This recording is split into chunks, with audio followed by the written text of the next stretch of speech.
All right, today we are looking at forms in poetry, different forms in which poems can be written. You can basically divide all poems into two groups: fixed verse and free verse. Fixed verse are the types of poems that a lot of people think about when they think poetry. They think about poetry as being something that rhymes and has meter, that there's a pattern from line to line. That's what we know as fixed verse. And a number of the forms we're going to look at today would be deemed fixed verse. Free verse, on the other hand, is poetry that does not rhyme and has no patterns of meter or rhyme. What that means is you may have the occasional couple of lines that have the same beats and the same beat pattern, but they don't have that same pattern throughout the poem. The same is true with rhyme. You might have a couple of spots in which it rhymes, but it doesn't rhyme throughout the poem. One type of fixed verse is called blank verse. A poem that's in blank verse doesn't have a rhyme pattern, but it's written in something called iambic pentameter. Big phrase, and we're going to talk about that more when we study rhyme and meter next week. But for now, just know that blank verse is written in iambic pentameter. And all I really want you to know at this point about iambic pentameter is that anytime you have a line of it, it should have 10 beats in that line. If you can pick up on the fact that every other syllable is accented, that's great. But right now, for what you need to do right now, if you catch the 10 beats per line, you read the line out loud and count the syllables and come up with 10. For the moment, you're okay. All right. So here we're looking at a couple of lines from Mending Wall by Robert Frost. And I believe that is actually the wall that Frost was writing about, for the record. Something there is that doesn't love a wall, that sends the frozen groundswell under it. If you look at these two lines and you read them really slowly and sort of sing-songy, you'll get something there is that doesn't love a wall. 10 beats, every other syllable accented. That sends the frozen ground swell under it. Again, 10 beats, every other beat is accented, okay, or stressed. Okay, so again, for now, if you've got the 10 beats per line and you can count something there is that doesn't love a wall and get 10, for now, you're okay. Now, you've already looked at narrative poems, and those are poems that tell stories. Here again, another type of form. Now, keep in mind that when I'm talking about the fact that we can put poems into different groups, understand that's like saying we can put people into different groups.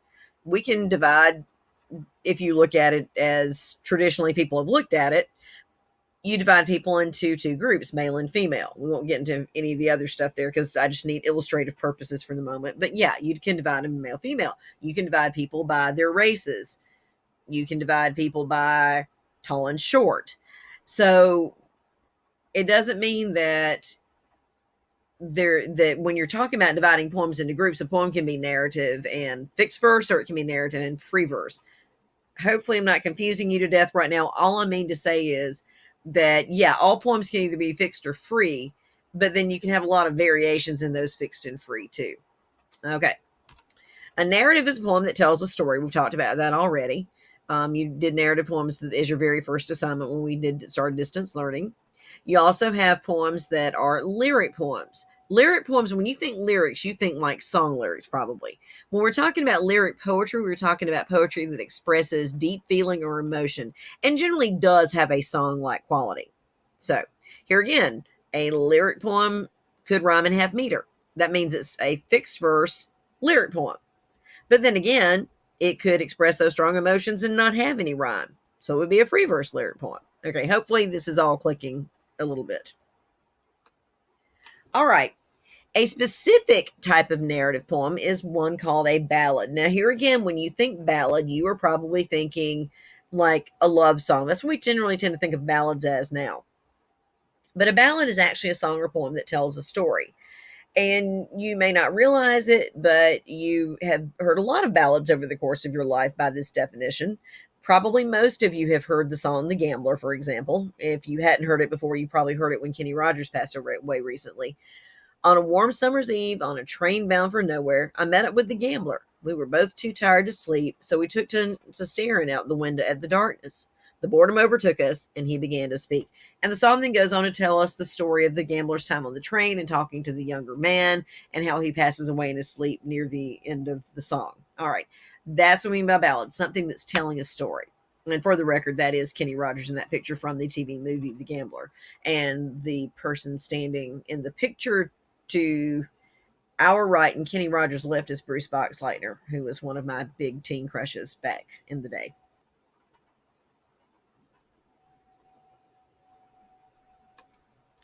Okay, a haiku is a 3-line Japanese poetic form that has 5 beats in the first line, 7 in the second, and 5 in the third. And I suspect that probably somewhere along the way in the 8 years before you got to me, well, including pre-K and K, 10 years before you got to me, somewhere along the way you probably studied haiku. They're very simple forms, and you may have even been asked to write one somewhere along the way. All right, so an example of haiku. Students are studying. If you count the lines, students are studying. Okay, I'm kind of pushing it on that 5 there, but that's 5 beats. Poetry at home today, 7 beats. I hope it makes sense, 5 beats. All right, they're very simple, straight to the point. Kind of have to be, because in 17 syllables, it's not like you've really got a lot of room to get into an in-depth topic. And and just kind of state a simple but usually sort of profound thought. A limerick, on the other hand, and I don't have it mentioned here, but we associate limericks with coming out of Ireland. It's a 5-line verse. So if you start doing a lot of looking into limericks, you'll find that sometimes they can be a little bit, let's just say, not really classroom friendly, in which the first, second, and fifth lines rhyme, have 7 to 10, and most often 8 syllables, and share a pattern of rhythm, while the second and fourth lines rhyme, generally have around 5 syllables, and also share a pattern of rhythm. All right. There are some fairly famous ones that are completely, totally kid-friendly, and those are the ones we're going to look at that are in your handbook. And here is my COVID-19 limerick for you. One spring we were in quarantine while we were social distancing. It hurt all our hearts to stay 6 feet apart as we hid out from COVID-19. And I think actually my fourth line has 6 syllables in it. But again, you can be a little bit flexible on it doesn't have to be exactly 8 and exactly 5. It just has to kind of flow. And so there, my COVID-19 limerick for you. All right, next we're going to come to the term elegy. Now, elegy and eulogy sound an awful lot alike, and we normally think of someone giving a eulogy at a funeral. A eulogy actually doesn't have to be about somebody who has died.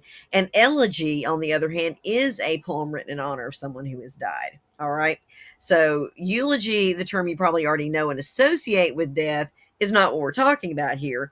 We're looking at elegy. And ironically, the one you already associate with death, although that's the way we tend to use it, doesn't necessarily have to be about dead people. Okay.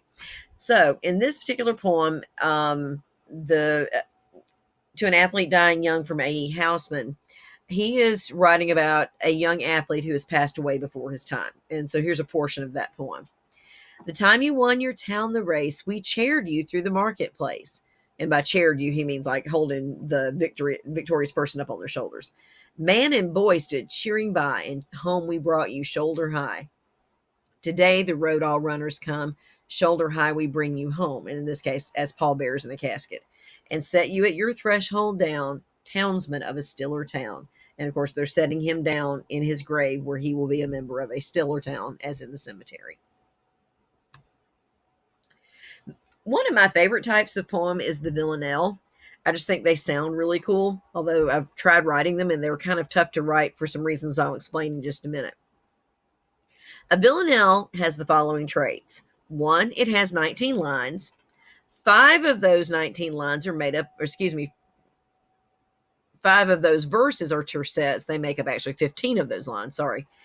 And a tercet's a 3-line stanza. 5 times 3, 15.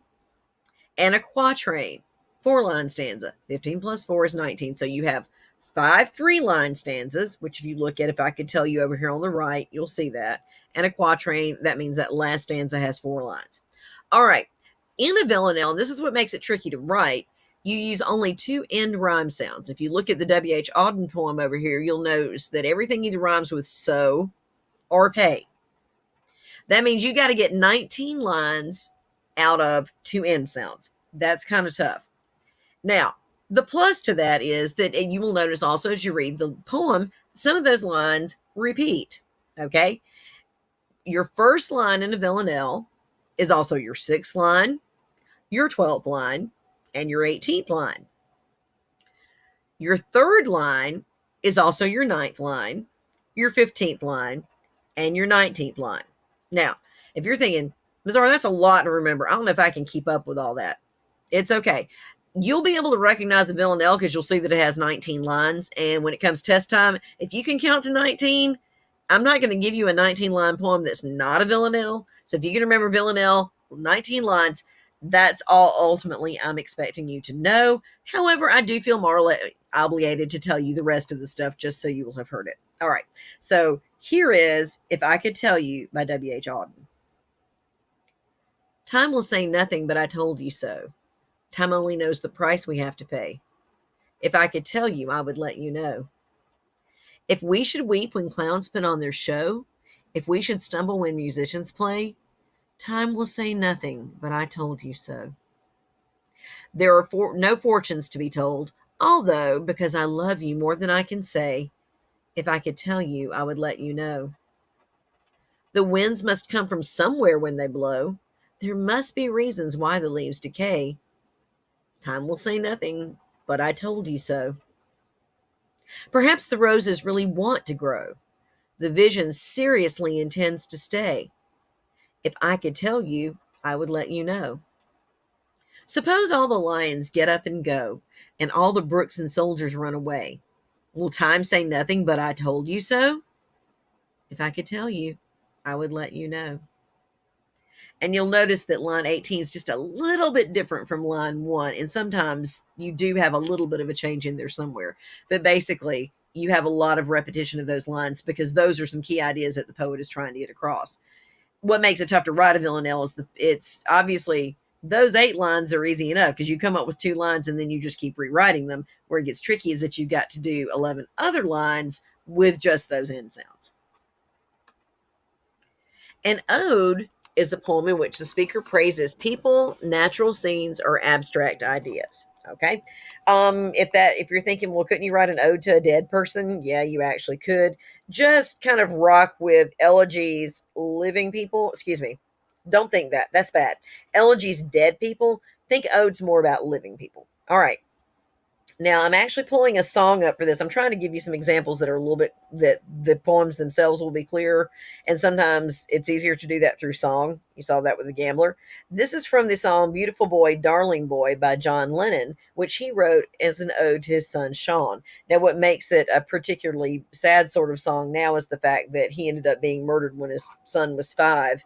And so there's some lines in the song about, looking forward to seeing him grow up that he was never able to do.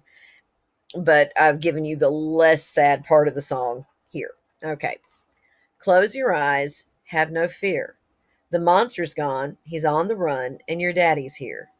Beautiful, beautiful, beautiful, beautiful boy. Beautiful, beautiful, beautiful, beautiful boy. That works better, by the way, set to music. You have to Google that and see if you can find him singing it. Before you go to sleep, say a little prayer. Every day in every way, it's getting better and better. Beautiful, beautiful, beautiful, beautiful boy. Beautiful, beautiful, beautiful, beautiful boy.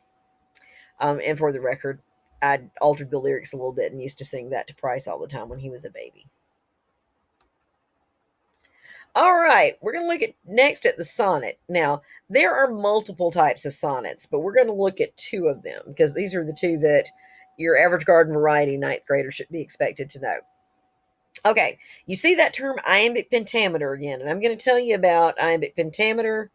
Again, that it is something that I want you to know it's 10 beats per line, but you don't have to know anything more than that for the moment. Okay, so a sonnet is a 14-line poem written in iambic pentameter that has a set rhyme scheme.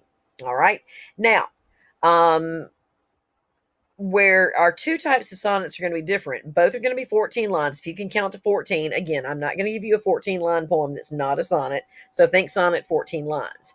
What you're going to have to be able to do is tell apart the two types of sonnets we're looking at. Now, the probably the best known type of sonnet is the Shakespearean sonnet, made famous because Shakespeare wrote them. They are also referred to as English sonnets and Elizabethan sonnets. Now, I'm giving you an example, appropriately enough, from Shakespeare over here. Now, if you see that A B A B C D C D E F E F G G and have absolutely no earthly clue what I'm talking about, the letter refers to the end rhyme sounds you have at the ends of lines. And I've kind of graphed that out at the bottom of the slide here. So when you read the first line of the poem, shall I compare thee to a summer's day? Anything in the rest of the poem that rhymes with day is going to be labeled A, like May, for example. Anything that rhymes with temperate, and again, Shakespeare's going to push this just a little bit. Probably Shakespeare actually pronounced it temperate, but at any rate, didn't mean for that to rhyme. But from that point forward in the poem, that's going to be labeled B. So as you go through and you get to a different end sound, that end sound picks up a new letter of the alphabet, which means if all goes well with this, lines 1 and 2 should rhyme, lines 3 and 4 should rhyme. Scratch that. Lines 1 and 3 should rhyme, lines 2 and 4 should rhyme. Okay. Lines 5 and 7 should rhyme, 6 and 8, you get the idea. Now, shall I compare thee to a summer's day? Thou art more lovely and more temperate. Rough winds do shake the darling buds of May, day and May rhyme, and summer's length hath all too short a date, temperate and date rhyme. Sometime too hot the eye of heaven shines, and often is his gold complexion dimmed. And every fair from fair sometime declines, shines rhymes with declines, by chance or nature's unchanging course untrimmed, dimmed and untrimmed rhyme. But thy eternal summer shall not fade, nor lose possession of that fair thou owest, nor shall death brag that thou wanderest in his shade, fade rhymes with shade, when in eternal lines to time thou growest, owest and growest rhyme. So long as men can breathe or eyes can see, so long lives this, and this gives life to thee. And so C and thee rhyme in your last two lines. All right. I don't have this on the slide, but for the record, those 4 lines together that rhyme, those are known as quatrains. I mentioned that term with Villanelle. And your last 2 lines there together, those are a couplet, which you think about a couple of lines that rhyme. The other type you need to know is the Italian sonnet, otherwise known as the Petrarchan sonnet, because the poet Petrarch wrote it in this form. All right, now, same thing, 14 lines, iambic pentameter, aka 10 beats per line, and that gives us one set of lines that's just ABs repeated, and another set that's CDs and E's repeated.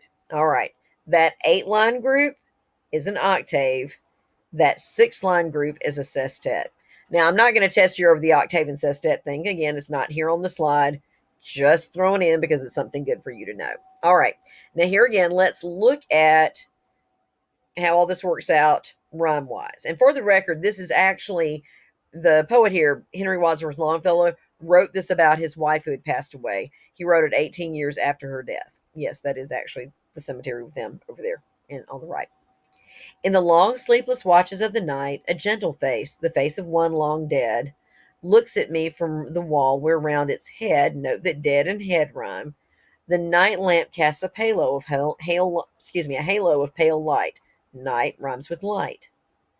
Here in this room she died, and so more white. Again, ABBA, ABBA. Line 5 is going to rhyme with 4 and 1. Here in this room she died, and so more white, never through martyrdom or fire was led. That rhymes with dead and head. To its repose, nor can in books be read the legend of a life more benedight. Now we're through with the A's and the B's, and we're switching over to the sestet. We're going to be going CDE, CDE. There is a mountain in the distant west that, sun defying in its deep ravines, displays a cross of snow upon its side. All right, now let's see if the next line rhymes with west. Such as the cross I wear upon my breast. It does. The next line should rhyme with ravines at the end. These 18 years, through all the changing scenes, ravines and scenes rhyme, and seasons, changeless since the day she died. And died rhymes with side. And I've got all that marked out for you down at the bottom of the slide. And that's it on our forms in poetry. If you have any questions, please message me through Remind.